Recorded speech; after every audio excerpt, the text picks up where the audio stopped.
One of them was Frank Schweiz, known in syndicate circles as the German, a feared mob terrorist and a suspect in a number of gangland murders. He was described to me by other outfit individuals as the most feared hitman.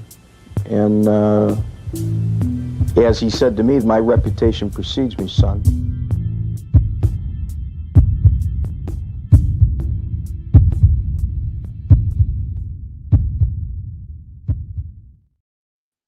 Hello, folks. I am Red Wemette, and this is Joe Celozzi, and we are here to discuss just whole. Hi, Christina. Hey, Christina. See that wrench? She has permission to throw people on and throw people off. What is that? That wrench is she's got some weight. Oh yeah. Yeah. Wow. I gotta be careful. I better. Yeah. Tommy, how you doing? Well, look at this guy. Got a good looking crew, man. You got your everyday. You got some loyal people. My God. Yeah, I do have. Yeah, you do. They really are for you. You know, it's one thing having, listeners, but you got people that really, really like you. There's a difference. You know, either they like me or they hate me, one of the two. Well, that's okay. You got them either way. Look at this.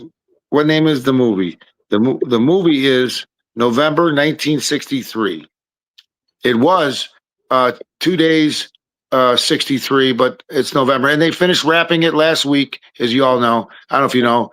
And now they're going to obviously do the editing, and it's done, and it's supposed to be phenomenal. Again, you got Roselli, and I guess Roselli, you said it right before I even knew about it. You said Roselli was there. Yeah. There. You're the first guy. I don't know how you knew, but you're the first guy that's mentioned Roselli there. Now, I didn't know until I saw You can look it up. It's a fact. Yeah. No, you're right. And my brother got his fact too, because Roselli, which is Travolta's playing him, John Travolta, and he's the major character, and it seems like probably big time. And as you know, and I mentioned before, we all learn things as we go, especially when you hear all these different theories, this, that, CIA. Okay, well, of course, CIA had something to do with them. They were working with them. But Roselli's phone and Mooney's phone and all these guys' phones a month prior or 2 months prior were all calling each other. So they saw the activity, okay? And they saw the activity. Ruby, I mean, come on. Ruby was from Chicago, knew Sam. His uncle was the guy that ran New Orleans. He worked in the club. And that lousy, stupid excuse he gave, oh, I was upset that JFK's wife was mad or, hurt. So I went and got revenge. Now, you know as well as I do, that's the most hideous excuse I've ever heard. And then, as you know, what's his name? Was walking through the when they moved him from the jail and was walking him, and he says, Oswald, he says, I'm a patsy. I'm a patsy. Now, the first things out of his mouth was, I was a patsy, because he knew questions that they were asking him. He was arrested. He wasn't arrested for the president. He was arrested for killing Tippett. That's right. They said, were you charged with murder? And he said, I don't know what I've been charged with. That's right. He said, I don't know what they're charging me for. And he said, right. He hollered out, did you kill the president? And he said, no, I'm a patsy. That's not on me. And that's when it happened. Bang. Right. And when you see the movie, and I'm sure you have an idea that it worked out pretty good. And as you know, the CIA, they're not stupid people. They know who to use, who's weak, who's can be brainwashed. They study human behavior, as you know. All their tests they've had prior to us, psychological stuff, they knew everything. So they knew who they could deal with. I'm laughing because since the CIA, since 63, early 60s, the CIA always used bad guys. But somebody said that before that, Joe? Yeah. Before that, they used controversial figures because that's right. They used people that they were throwaways. If something happened to them, they're expendable. Yeah, for sure. And the CIA was not created for that, right? When they created CIA a few years prior, was it in the 47, 46 it was created? Who, what, But it yeah, was before that. It was Operation Naval Intelligence (ONI). yeah, that's right. That's right. ONI was strictly a spying agency. When Do you know, it's did just like you, everybody's leaving the CIA and they're going to the NSA, National Security Agency, and they're former CIA, but they're going over there. The reason is the CIA's got a real bad name right now. yeah, and I was watching today. Your listeners would know. You know, you talk about corruption, you talk about the organized crime, and you talk about okay, corruption in general. You know that the '60s that the CIA was giving um, certain stars psychedelic drugs. Do you Oh know yeah, that they were? It's a fact that the guy wrote books on it. Do you know that they gave like the biggest stars at the time, whose family had connections with the CIA, and the wealthy whose kids were entertainers, like Ron Woodstock, some of I forgot which with Cosby, and some of these people, and they were giving them acid. They were giving them all kinds of stuff. Even Manson was that going started, every day. that started way back with Timothy O'Leary. Tim Peroni asked, "Will Chuck Nicoletti be portrayed in the movie?" Yeah. And I didn't realize, I mean, not that I believed everything everybody says, but, you know, when they're constantly, you know, if you think of, you know why the CIA got along with the mob? Because they're like each other. They both understand each other. I There mean, to are be honest, no rules. There are no right. rules. I mean, they understand they just have a license to be corrupt, right? They can do it. You know, we didn't have one. I mean, that's why they worked hand in hand. That's why Hoover left them alone all those years, because Hoover knew that. Hey, of course, Hoover was a racist, anyways. That guy. So I think he was. He didn't like Italians, as long as it didn't affect him. I mean, well, how long was he? 40 years as an FBI director? I don't know how long. He was a long Yeah, time. I was long working, time. I believe. Yeah, a long time. But getting back to the movie, Red. Well, So, here, see the right. question. Tim Peroni says, "Will Chuck Nicoletti be portrayed in the movie?" Yes, Okay. yes, he's in there. Actually, I should have done this. The next time I'm on, if you have me on next time, I'll get a list of the actors and who's playing who. Outside of Roselli, we know, and Giancana, we know, and Tony Are Accardo. they going to have you back on when when we got a trailer? When your brother, Yeah. you don't have Well, to list when they come on. You'll say, "Okay, this is who. This is who. This is who." okay. All right, very good. I got also too is my dad's book is about halfway done, and it was very nice. Since I was on your show last time, I had a lot of people send me messages from the show. They loved the show and talking about a couple people wanted an autographed picture of my dad, which I thought was nice. If I could do it, my dad said, "Of course, no problem." And yeah, there it is. Yep. Chucky Nicoletti. Yeah. Yeah, Dermot Mulroney. That's right. You could pull it now. Yeah, they could pull it. That's right. They could pull the IMD. Yeah, That's the what movie. That's what. Yeah, that's right. That's right. And 49 years. yeah, that's a long time. It's a long time. That's a long time. Well, and you know what? As everybody knows, he stayed there as long as he wanted because, Red, The you got first an office was Blackmail. for sure. Thing For he sure. liked is files. What is my job? My job is to collect information on people. All the stuff they don't want people to know. Hey, that could come in useful. I'm going to put a filing cabinet up here. I'm just not going to tell anybody about it. The stuff that's real bad, they don't want anybody to know. They're going to pay for it. Congressmen, presidents, senators. Everything was communist, right? Back then, they tagged people communist tag, right?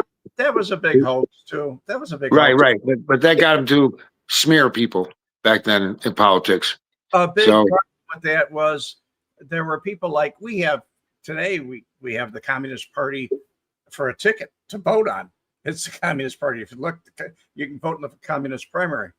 But in that era, it was against the law to be a communist. It was against the law not to swear allegiance to the flag. It was against the law to do a lot of things. And I was only aware of it because in the 50s, my mother's cousin had a husband that belonged to the Communist Party. And they lived out in Franklin Park. And Franklin Park, it was really kind of different then. I mean, they didn't have sidewalks yet. The streets were not completely paved. But anyway, I went out to the house with my family. Dayton was really strange, very strange guy. Hunter, had hunting dogs, had rifles all over the place, and he'd hold these secret meetings in the basements. It would be in his basement one week, in another basement, and I didn't pay much attention to this until all of a sudden Dayton left town. He drew too much interest, and he was gone. And my mother's cousin got a divorce. So my second cousin said, I don't know what happened to Dad. Dad's gone. And later on, I found out the whole story. So I was going to ask you, somebody asked me, and it's that the Chicago mob and the New York, okay, and they talk about, was there similarities? Well, outside of, there were very few, because there was five furloughs and 5 bosses, and here one. But the question was, did we run the same kind of stuff? And I guess there were similarities, but the question was, did we have any kind? Was there like communication going back and forth on after the 50s on what we were doing and what they were doing? And the only thing I remember that was told to me was back in when Gotti killed Castellano, right? And supposedly one guy came in and to O'Hare and met, I don't know who this was, had to be in right after that. So it was one of the bosses, and they wanted to know, why are you guys killing bosses out there? It's not good for here. They didn't like the idea of that happening. Like, Castellano was he on a seat? He had a commission. He was on the commission, I think, right? I think he was. Boss. He was the boss. Yeah, he was the boss. So they met O'Hare, and I forgot the guys. I think it was not Jackson. It was right before they went away, and they didn't like the idea of New York, that thing happening, because it sent a terrible message out. We didn't have it happen in Chicago. No, I mean, they did rob Ricardo's house, which is a death. Nobody ever murdered a boss. No, or attempted to murder him. Nothing like that. I think history was Tony Spilaccio. Yeah, and Ricardo walked around in his later years. He didn't have no bodyguards with him. He was.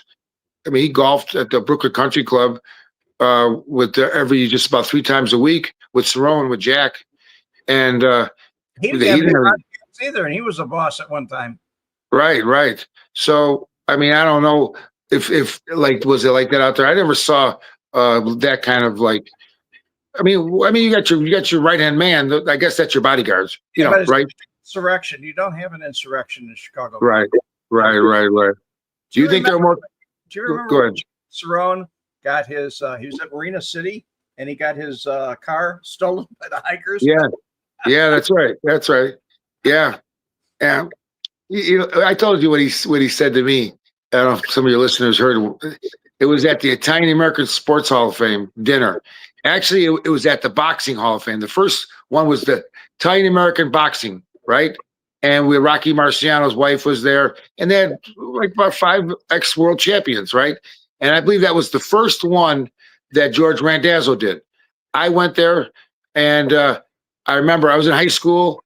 I had to be 17 years old, and I remember he was there, Jack, and I went to the bathroom, and he was in the bathroom.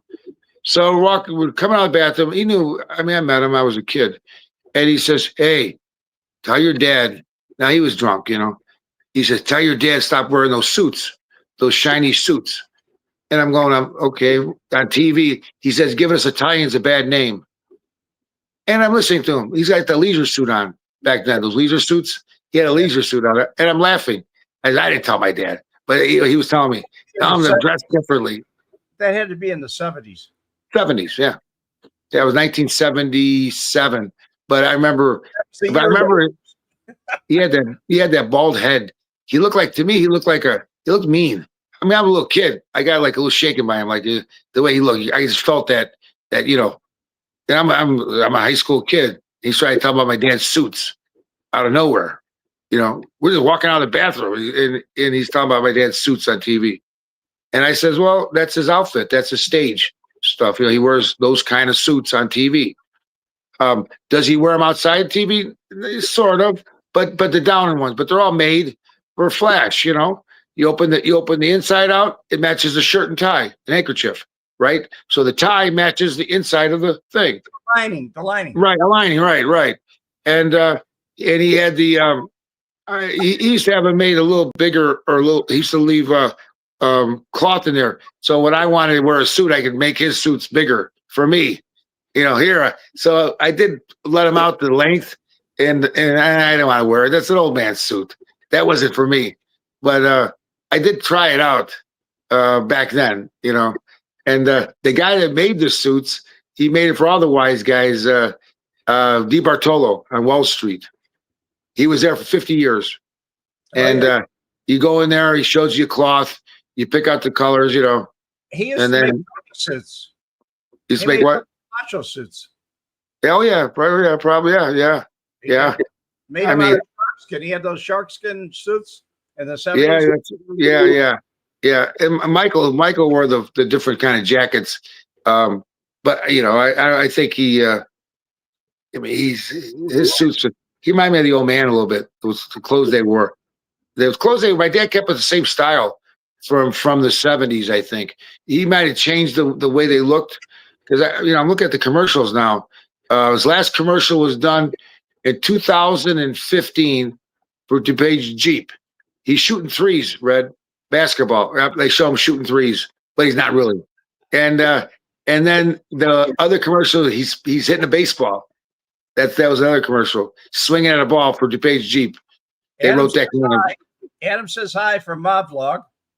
Oh, Adam, how you doing, Adam? Do I look like you, Adam, a little bit? I got a spot here. I feel like I'm, now I'm on stage here.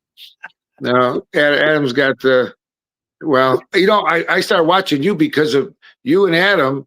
It was a freak thing because Frank Collada was on there, right? So originally when I watched it, because I know my brother talked about Frank back when he was sitting with Tony all the time. When Tony was helping him, he was out there every 2 weeks to Vegas from California. And, then they had an investigation on my brother. They were coming to the waitresses there where he lived. And I started watching it. And then I got, it was a nice show. And then when you went on there, Red, I said, oh, yeah, that's the guy who wrote the book. And then I started listening to you. And, you have your own, you have, like we talked about, you have a different perception. Your perception comes from within because you were an extension of it. And so, and the German and all that, and the worst guy of all of them was the German, And as I asked you before, I thought the German was with Ayupa, but he wasn't. No. See, I thought that was his pit bull. Originally he was with Milwaukee Phil. And then Tony. When he left Phil, he went to, he was owned by Lombardo. He went with him. And when Lombardo went to prison, and I put him in prison, when he got out, he went with, because we were with Ferriola for a while. But when he got out, he went with, I'm trying to think of the guy's name. He had a brother, La Pietra. Yeah, you mean Chicago. Yeah. Chinatown. La Pietra. I had a son-in-law work for me. And then La Pietra died, and then he got indicted, so he wasn't with anybody else. But he just was loyal to whoever he worked for. But it seems like Chicago's hitmen, Red, correct me if I'm wrong, from my experience and knowing a lot of these guys, most of the real true hitmen, they weren't with anybody though, right? For most of the part? No, they weren't. They were all somebody had to rope them in. Somebody had to hold them. Right, that's right. So they were like the Wild Bunch was connected with different people. So I would say Sam had the most killers, probably. At one time, He did at one time. He did because they were really strong. But I'll tell you who really went close to it was the Grand and Ogden crew. I mean, Okay. named all the people in there that were hitters. They were the major hitters of the outfit. They really Yeah, were. yeah. Through the 80s and 90s, it got crazy. Things changed. A lot of different people. Yeah, people ask, I would say after they went away, the two guys went away, and then you had Joe Nagel and Sam. I don't know. I think that was the beginning of the end. I think after that was 87. So from 87 to 92, 93, I think it's after that started weaning, I think, because they were knocking guys out, putting them in jail. I mean, it was like left and right. Well, I mean, it was like I was reading a newspaper article recently. I didn't know this, but who was it? Oh, Jimmy Marcello got a 12-year sentence, and bang, he's out for like 6 months in family secrets. Bang. Yeah. Back prison sentences. I told you, Frank and his brother worked for me in the truck department and Calabrese. And he, you know what? I can't say anything bad, but because he came out and saw me when I was doing Elvis way up south on a winter night. It was a snowstorm, and I didn't have that many people there. And it was in January, and he came out with about 10 people and with table. So I mean, he did, and he was working they had that M&R Auto with that guy Matty, who was wired. Remember? And he went protective. They took his kids out of school to testify against the old man because I guess they owned it. It was a service shop. That was the same shit that they were. We had the. Hey Joe, do you still keep in contact with man? Oh, you know what? It's funny you said that. Scott Mano wished my dad a happy birthday. He did. Now, Scott would be the least brother. Carl was the one that I knew like a brother. Carl was like a brother to me. Carl, every day in the 80s, come to Celozzi, sit there, and he had his jacket on, Giancana jacket. And he's a mano, But the other two brothers, I knew him, but no. And I did say to him, thanks for wishing my dad a happy birthday. And I said that I messaged him. I said, I saw your mom and your two aunts at my mother's wake, which I thought that was very nice. Annette came and their two sisters. And then I told you, Annette called my dad a year ago at the restaurant. And she said, tell my cousin Nick to call me. And now it's her cousin. And she said to tell my brother to stop doing the stuff on her dad. And my dad goes, well, your sister's involved in it. Why don't you talk to her? Right, Red? So, and I guess somebody was home. She was home when that happened. And when JFK got killed, he was home and she saw his reaction and sort of remember what happened afterwards. So that's in the movie too, because Sam's brother, Pepe, we call him Pepe. His name was Joe, but we call him Pepe. He was a bookmaker. He would go to the racetrack and that kind of stuff. That guy there, that was always by us. I knew him like he was like an uncle to me. I mean, like a real uncle. I saw him all the time. And bidding, whatever Sam's bidding was, if he told him. Yeah, he was for sure. I mean, Sam was close to his brothers and sisters. And you know this. Okay, Sam's brother Lena, his sister. He had a sister. The mother died. Okay, so the father remarried. Had my grandmother had Pepe. So I think he had four more kids with a different lady. So the only full brother to Sam was Lena. She died. And then it was all the half brothers and sisters. Okay, were after that. Okay, then that lady died. And then she married again. So the old man was married 3 times.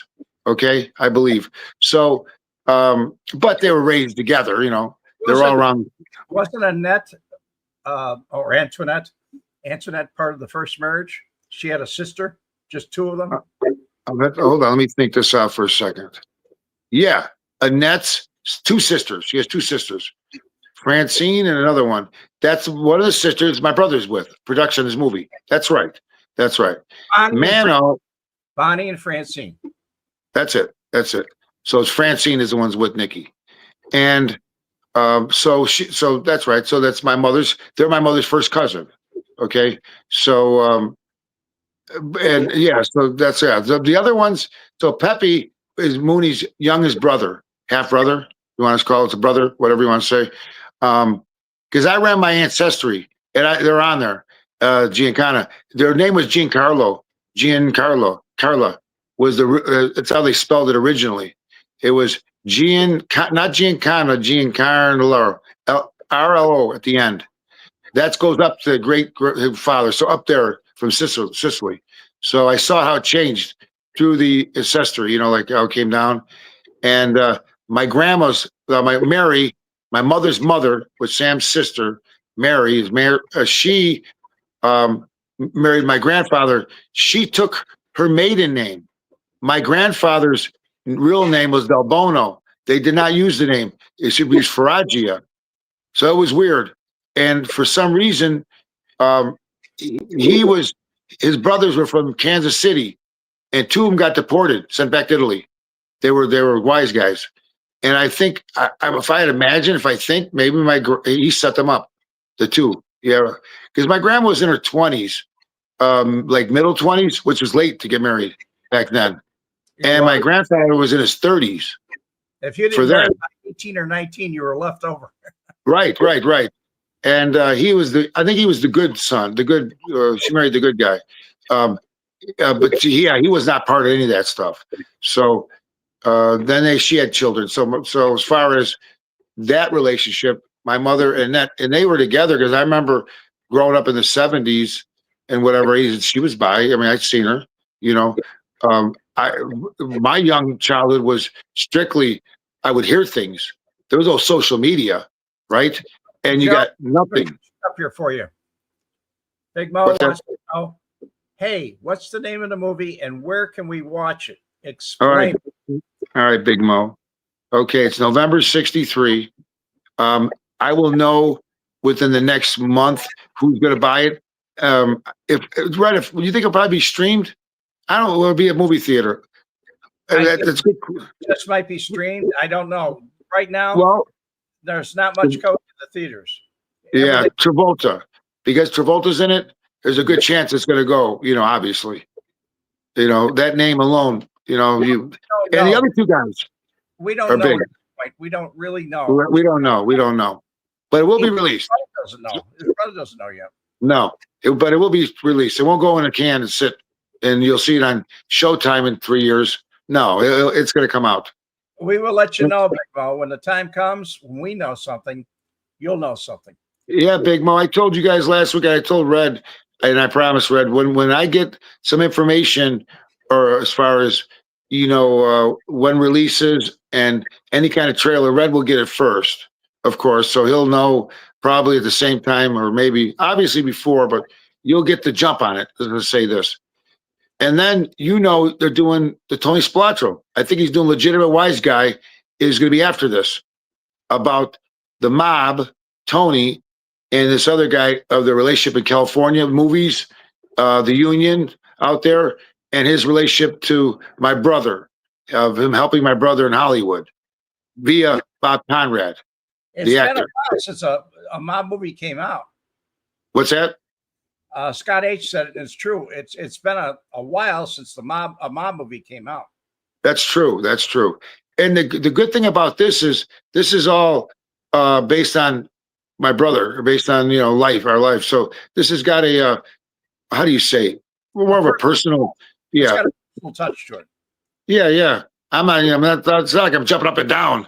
Oh, look at it, coming out with a mob movie. Like, I'm supposed to be excited. I'm not done to do with it. But I'm happy for my brother. History, Yeah, part of history. It's something that's an era. But I tell you, after getting educated the last 10 or 15 years about our own government, and I was never one to trash our government. I believe everything. I believe that things can happen, that they do work with bad people. They do what we did. I mean, he did. Our intelligence works with people that are either in the country that have a way they could be criminals, and they make deals with them.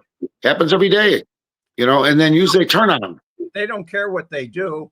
They care who they can have as an asset. There you what go. they do for them. They could care less about what their other activities are. That's right. But if you look at history, Red, they turn on them. To the Communist Party. They don't care. And they've turned on all of them.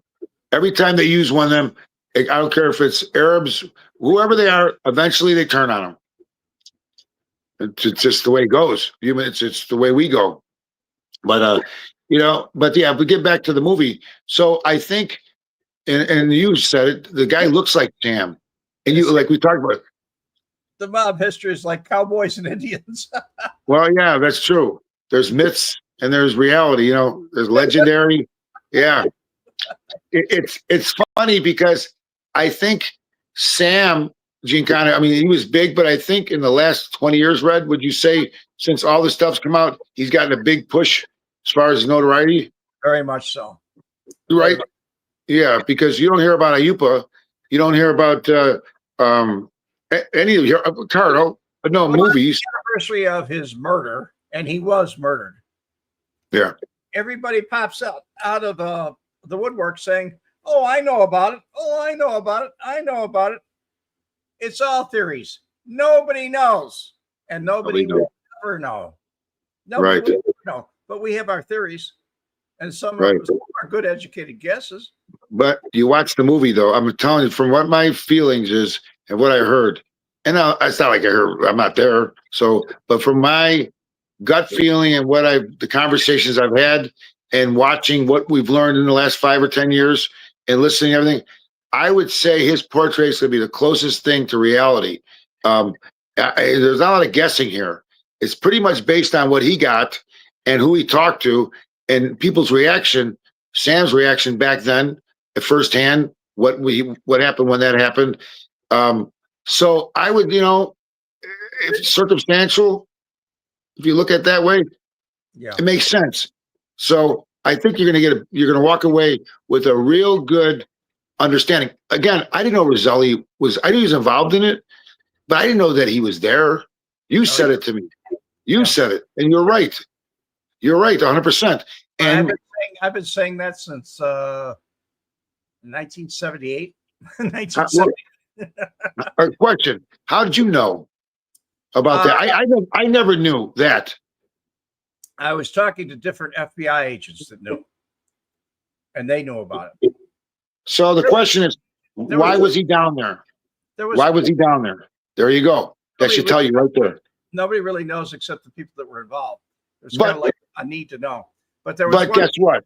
There was one agent that stopped me, and he was collecting tapes from that I was doing with Frank Schweiss. And Frank was talking about a lot of murders on there. And he talked about Marilyn Monroe being murdered. He talked about a lot of things. So he said something to me, "Oh, you think you're hot shit," or something like that. As he's walking to the door, he's going down the stairs and leaving. And he said, "The next thing you know, you're going to tell me who killed JFK." And he's paused. And I looked at him like, "Are you nuts?" I didn't say anything. And then he must have looked at me for like maybe a good solid 3 minutes waiting for a reaction. And then he went down the stairs and left. But I never trusted the guy. I asked his boss, I said, "Why would he ask me a goofy question like that?" His supervisor. And he said, "Oh, we got something from Washington that told him, and I told him to ask you." But do you think, somebody asked me a question? It's a good question. Now, you listen to New York guys, wise guys that got shows, they seem to know that obviously Chicago was involved, but they say that they sort of knew too. Is that true? No. Back when they were told. No, I didn't think that's what I thought. Nobody ever really trusted New York or the group, anybody outside the group, even in Chicago. Nobody really knew when it was going on, who was involved. They found out later, but nobody knew what was involved, especially Phil and Milwaukee Phil. And that whole crew was with Sam Giancana. Yeah, and you know Sam was, you know what Mooney means in Italian, right? Yeah. Nuts. nuts. You know, Sam's temper, he was out of his mind when they heard the private, you know, when he was screaming. He literally was a psychopath.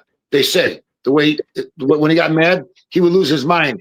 And I have some of those traits in myself, you know, and it's weird because I could sort of get upset and go to another level. And I went, where's that come from? Like that kind of stuff. So I can understand, but he was a psychopath. He was out of his mind. So anybody to make a decision like that or be involved, he would be the one. Because he had that, I don't know if he was narcissistic or what, but he would be one. Now, would he have to have permission from Tony? Probably. And I don't think Ricardo would give it to him. Do you think he would? Oh, yeah. Oh, he would. If it's on him, if he wants to. You made a deal. You made the deal. That's right. That's right. It's your deal. It's right. You made the deal. I think, Red, when you said it, I think he goes to Ricardo in this movie. I think there's a meeting because supposedly there must have been. Yeah, well, there was, right. There was. So that's something nobody ever knew. So you're going to see about 5 or 6 things that blow your mind away that we didn't know like that. Because when Kenny got shot, Sam left his house, wherever he was at, and went over by Cardo's house. So, and he was like, his daughter saw his reaction or whatever. So there were some other things that happened. And then the next week afterwards, the meetings and where they usually went. And then also, they did have some questions. The government came and wanted to talk to them about that. Yep, Manny, yeah, he played Ricardo. That guy, yeah. And Red, you said it right. It want to sound redundant. You were right about that. And the reason why Ricardo's in this, because without Ricardo's blessings. That's true. You're right. So you're right, Red. He had I would say he went to him, let him know what he's doing, for sure. Because Bobby was on his ass. I mean, Bobby brought all the mob bosses in. You know that in Washington. I believe that Sam went out to the front and said, "Look, I'm going to handle this for you." That's right.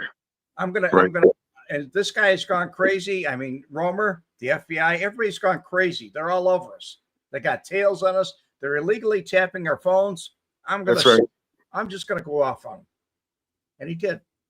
And he won. And it was good for a lot of people. It wasn't just good for one person, because the FBI strike force, or at that time they called it the mob squad, it's called take notice.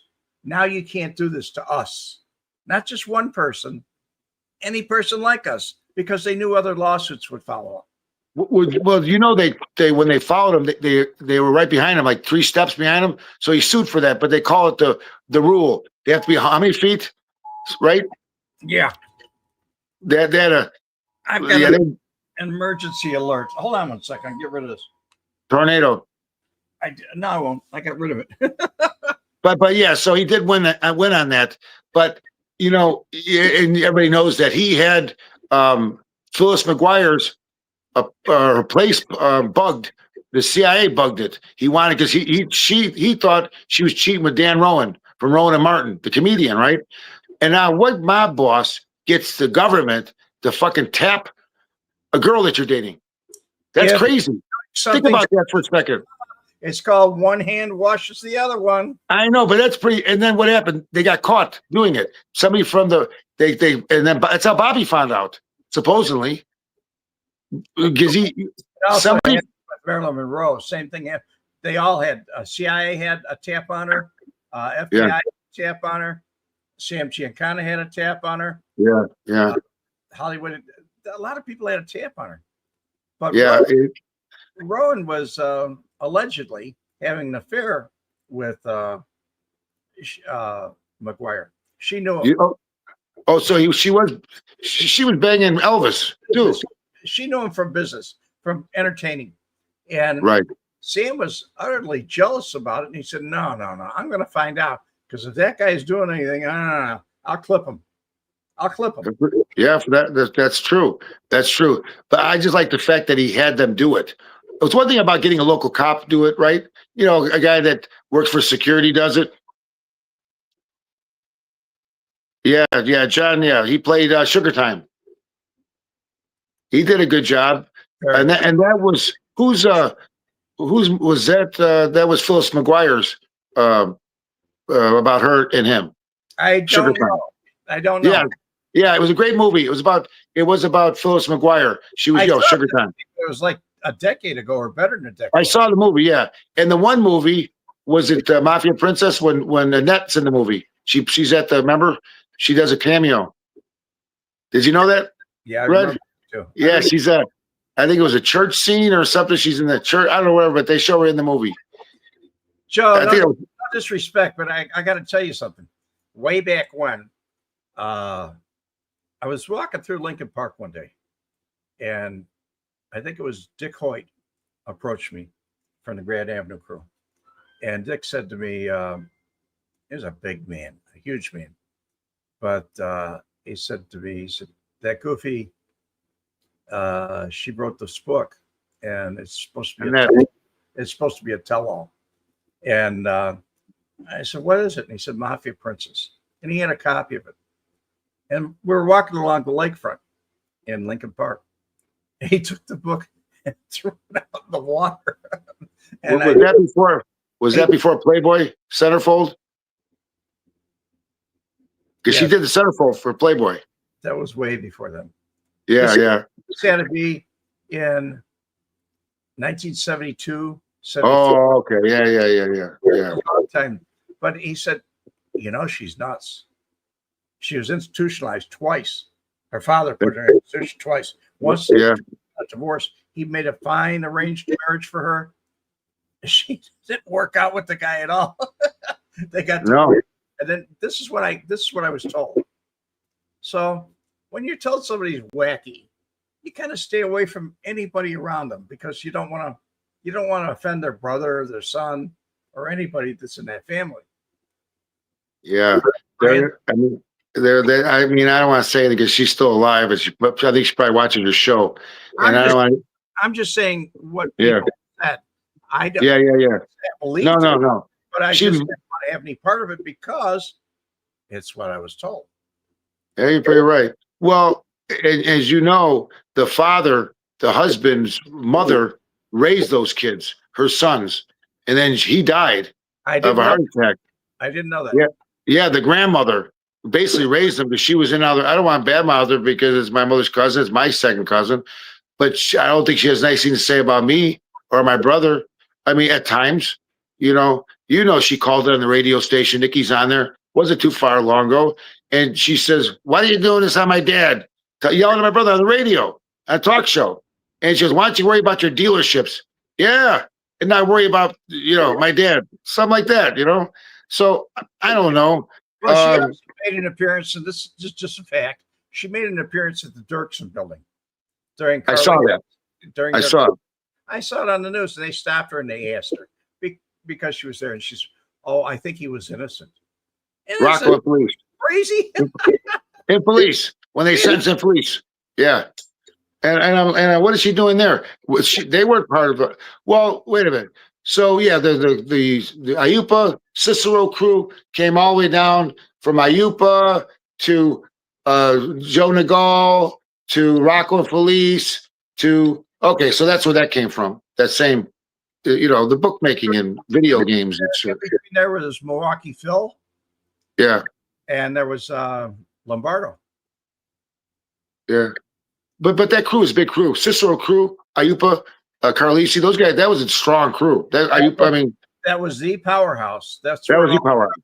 That's where it all started. It was the powerhouse. Probably the most powerful crew in the city next to Grand and Ogden. That's right. And I said this, I think I asked you a million times. Kind of people there. All the people that were over there were Giancana people. Right. Even Joe was a part of Giancana's mess. Well, he had loyalty, Sam. Yeah, he had loyalty. And that was scary for some people because I think he was well loved. Yeah, from his people. So that to them is not the best either. Because you're loyal to him, not the old man. Are you loyal to the organization or are you loyal to your boss? Or both? They were loyal to their boss. Their boss. New there York, you go. You got to be loyal to the family. There you go. If you care somebody about one individual more than you care about the whole group. You take care of the individual. That's it. He's your friend.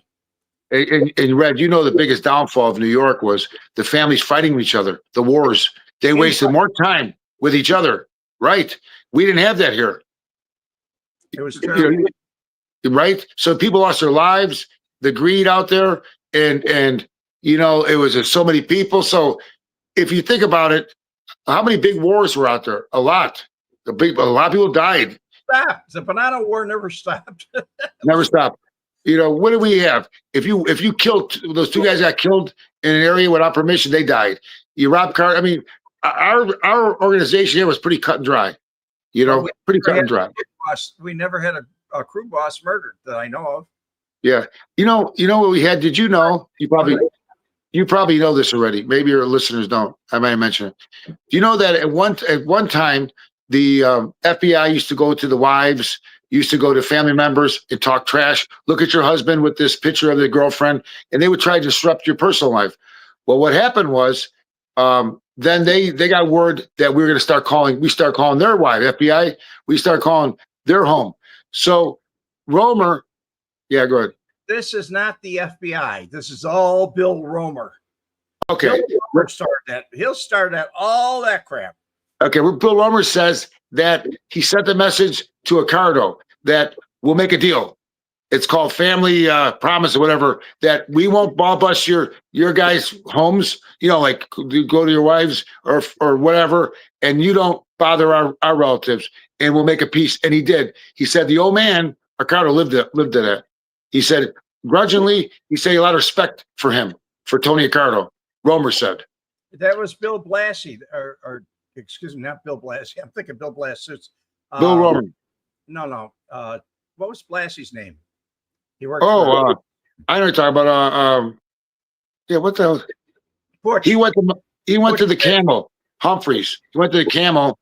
Romer did. But Blassie used to. Butch Blassie. Butch. He used to sit down. He was not an informant, but he used to sit down with Bill Romer, and Bill Romer wrote about him in his books. Okay. He said he was the most honorable, easygoing guy. Always played it straight with him. So, but he also told him that I want to make a deal, and the deal is you don't bother us, we don't bother you, as far as families go. Keep the families out of it. And after that, the FBI kind of adapted that rule. Yeah. Who do you think Bill Romer, one of his favorite wise guys, were? I'm gonna say you might know. There's a couple. I'll give you a hint. Whatever he called him a gentleman. He was a bookmaker, big bookmaker. Was his favorite. Don Angelini, the wizard. He loved him. He loved him. He said that he was a gentleman, class act. That's what Romer said. Ron Roos has a joke here.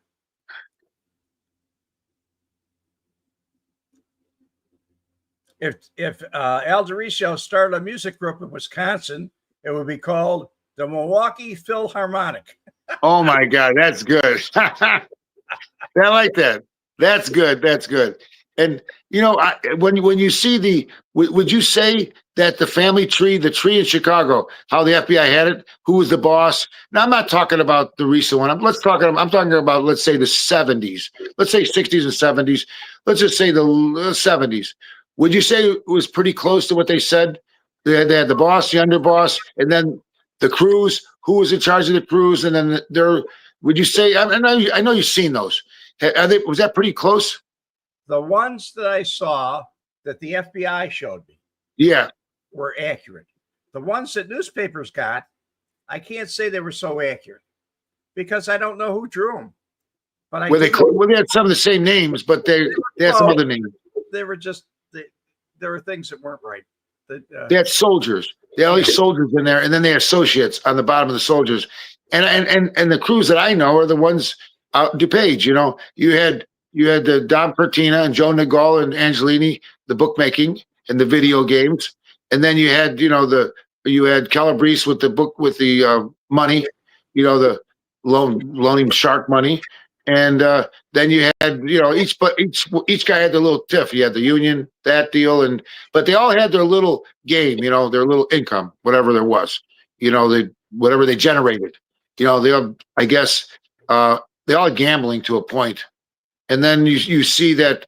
Well, gambling is the number one. Gambling is the number one vice and the number one money of the outfit. Always. Right. Racetracks, whatever, gamblers on the street, whatever. Gambling Yeah. was the, and that's what Joe Lombardo stuck with. He stuck with the rolling crap game. You know, you think for a second, you know, the personalities, and I told you, I don't know if you and I talked privately. How do you give rules to people like them? It's hard to give rules to thugs, the people that can't take authority. Generally speaking, these young men, you want to give them rules to follow. Well, let's be honest. If you look at the history of organized crime, there's the biggest downfall. They didn't follow the rules. You know, the rules were if you earned enough money, you kicked it up, you got the pass. Period. You know that. You know, if you could generate big income. When I started coming around the 60s and 68, the rules were if you do something you know you're not supposed to do, you're not going to be around to talk about it. Yeah, well, that's true.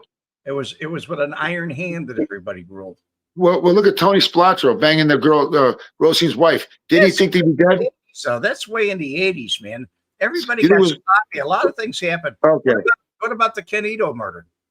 That's true. Right. I mean, what was that, 1978? Right. You're right. You're right. No, you're right. So basically, by the 70s, early 80s, it wasn't the same as it was in the 40s, 50s, and 60s. No. Right? It was right hand back then. Yeah, it was tight.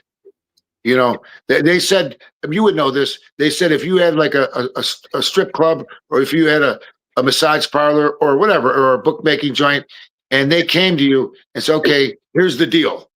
We know I've been operating. You're going to pay us this, kick us this. So you have the choice. Either you pay us or you get out of the business, or you stop doing it. Else would open up a store right next door to you. Okay. So that was the. Now you're competing with us. Okay, that's it. So that's the way it went. That's how they went. I just recently saw an article in I thought it was funny in Mike Burns' past and Facebook, and it talked about two VCD officers, Vice Control Division officers, that were in Maxwell Street, and they used to go into all these places in 1988, 1989, in the late years that I was there. I wasn't there in 89. But they used to go in all these places and they were arresting people constantly. Disorderly conduct, indecent exposure. But they used to hit this one or two places a lot. They never got me. I knew them both, John and Jim. But they grabbed the Girlies, which was on Broadway, and another place on Rush Street. They hit them every day. So you know what they did?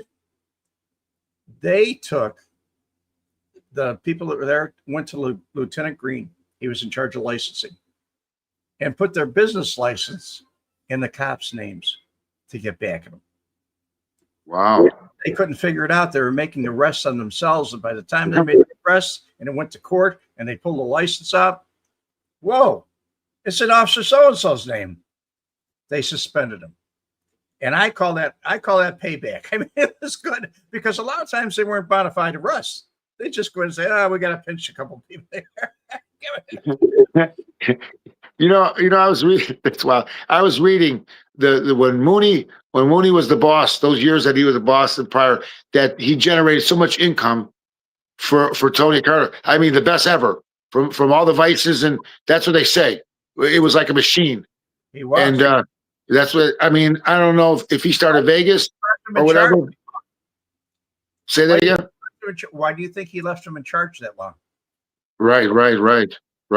He said it was like a machine. I mean, they had the politicians, they had everybody, the cops, everybody in Chicago. I mean, you didn't operate without, And they all went to see him. Everybody went to see him. That's right. That's he right. moved with an iron fist. He really. Who was his boss? Who was his underboss? Red. I know when Carter. Who was it? Yeah. Where Carter stepped down, and then he made Mooney a boss in '57. He was the underboss under Ricardo, right? That was Paul Ricca. Paul Ricca, and then Jackie. Right. Yeah. Now Jackie Cerrone was Mooney's guy, right? From what I heard, Yes. in a way. That's what I read. So that's But true. he was also a Cardo's guy. So Oh, he was. inherited him. Okay. And Ricardo's guy was Ayupa, right? Basically, You got after that. And as you know, there you go, Maba Park. I like that. You know, wasn't it true that Sam tried to kill Ayupa or try to blow up one of his bars in Cicero? Something like that. Yeah, they he didn't like him, Ayupa. They didn't get along. Supposedly, my brother was telling me, yeah, Ayupa was, but Ayupa was he had all those strip clubs in Cicero. Oh, all the way along all of them. Cicero. I owned one there. I had the Cicero at 1247 South Cicero. And if you went down the street, it was show of shows. Everything was all along the strip there. Yeah, his nephew Mo fucked it up. He went there and got fights. You know the story. And he told Orlando he's screaming at him at First Bank of Cicero in the downstairs. And Orlando said he was spitting up at him, spitting. He was so mad, literally spitting. It is 1979. And he goes, "You tell my fucking nephew. Do you understand me? You tell him." And he goes, because it came out in the paper that Ayupa's nephew, with all that shit. And he didn't talk to him for years. And he was so mad over that. The fact that he starting shit, and I guess maybe using, well, they would put it in the paper, Ayupa's nephew. So that would. In those days, there were a lot of guys that were nephews, or maybe they were sons, but they'd all drop their parents' names. They'd all drop my cousin. Yeah. I mean, you know, and the guys there would say, I did it myself. I mean, and somebody asked me, "Who do you know?" That's what the cop asked me. "Who do you know?" And I said, "Christy Burkus," and he was the town attorney. And he said, "Where do you know him from?" I told him where I knew him from. Got a pass right then. Go. And you know that what an asshole he was. I'll tell this story. I might mention it. When I was raised Mo. He was our neighbor, and we did some investments together in the '80s. And so I opened up this telemarketing place. Right, he was in it, and Ricardo or Ayupa's right hand man, Orlando, whatever, was in it, and he gave me $100,000, right, to put in the thing, and it was an investment, not a loan. Was it a personal loan? Well, when he gave me the money at the time of closing, he goes, "Oh, it's a loan." I go, "Wait a minute. Now we're ready to open up the next day, and we're all throwing money." So he sort of like pushed me backwards, whatever. So we all lost. It was about 2 years. It was a year and a half. We lost the money. Well, this guy was the worst thing in the world. You ever want to imagine his money? You would think I took his last money. So he was on my ass. Well, on my ass, sees my mother at the Jewel. "Carol, I got to talk about your son." "Mo, what is it? You come and ask me?" "Well, no." Did Nick put any money in? "No." "To stop bothering me. And if you can't eat, or if that was your last money," he had tons of money. He was a projectionist. He said, "Then you should never give it to him. If that's all your money and it put you in financial, then you should never invest your last money." So then he sued me. He put a judgment against me. And then I finally paid him. I paid him, it was like 40 grand. I made a deal with him. But I would say it lasted with me, I would say 8 years. 8, 9 years it stayed. He wouldn't let it go. And this is the thing. His uncle comes out.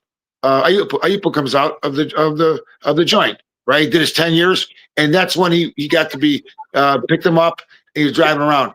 He takes him to Angelini, takes him to Giannotti's. True story. I found out through Don. And to talk to now the old man's in a wheelchair. He wanted to talk to Don about my money, him owing him money. It's craziest thing. You gotta hear this. And his uncle goes, he goes, and Don goes, "Listen, that was business.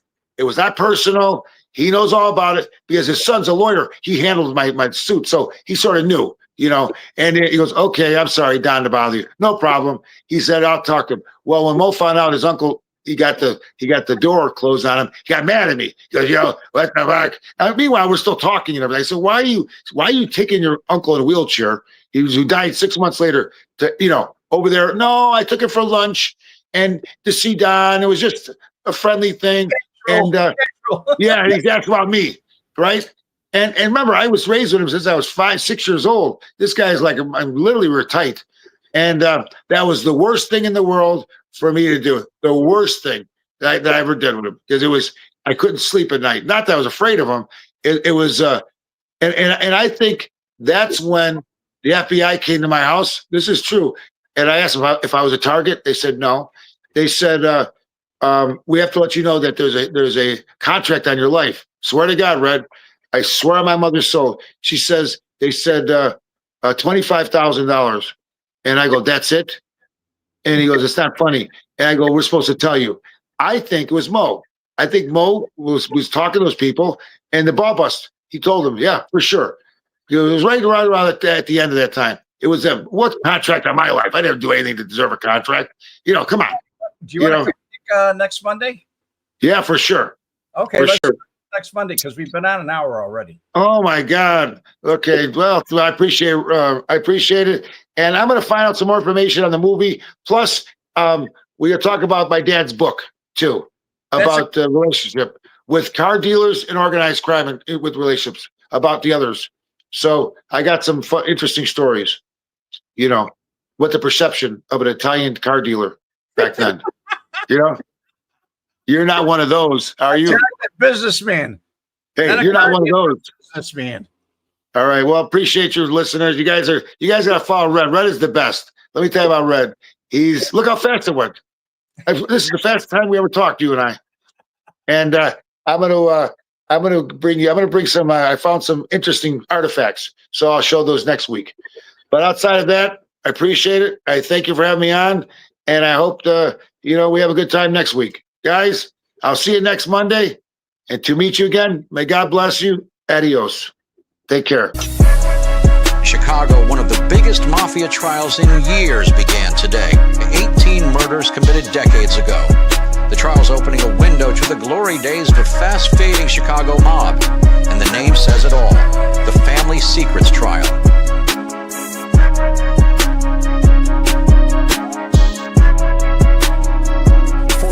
He was an informant spilling the secrets of the Chicago mob to the FBI. I was told